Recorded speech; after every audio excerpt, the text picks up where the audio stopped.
झारखंड की सियासत में मुसलमानों को लेकर एक बयान चर्चा का विषय बन गया है। झारखंड के मंत्री हाफिजुल हसन ने विधानसभा में बीजेपी नेताओं पर निशाना साधा और गिरिडीह हिंसा को लेकर भी उन्होंने रघुवर दास और बाबूलाल मरांडी पर निशाना साधा है। मंत्री हाफिजुल हसन ने कुछ ऐसा इसी बीच कहा जिस पर अब सियासत और गर्मा गई है। आखिर किस लहजे में उन्होंने कहा, आपको बता दें।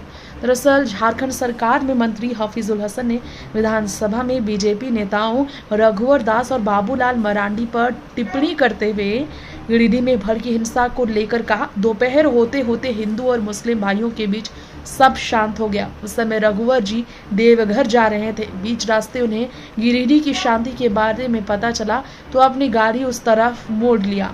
मंत्री ने कहा, अगले दिन बाबूलाल मरांडी भी वहां चले गए। आप लोग क्या चाहते हैं?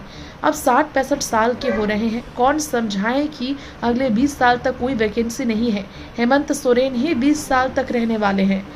ये कहकर मंत्री ने हेमंत सोरेन के नाम की आवाज़ बढ़ी। इसके अलावा आपको बताना चाहेंगे, हमारी इस रिपोर्ट में इस पूरे मामले पर अगर बात की जाए तो टिप्पणी करते हुए जिस तरह से मंत्री हाफिजुल नज़र आए हैं, अगर इस बारे में बात करें तो उन्होंने कई और भी स्टेटमेंट दिए हैं। मुसलमान के कई देश हैं, कभी ख़त्म नहीं होगा, ये भी उन्होंने कह दिया।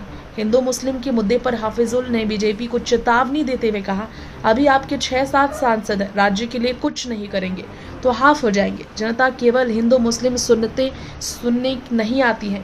ये लोग पाकिस्तान से शुरू करते हैं और बांग्लादेश तक पहुंच जाते हैं। अरे भाई, मुसलमानों के पास ईरान, इराक, दुबई जैसे कई देश हैं, उनके देश खत्म नहीं होंगे। ये कह के जमकर निशाना साधा है हाफिजुल ने।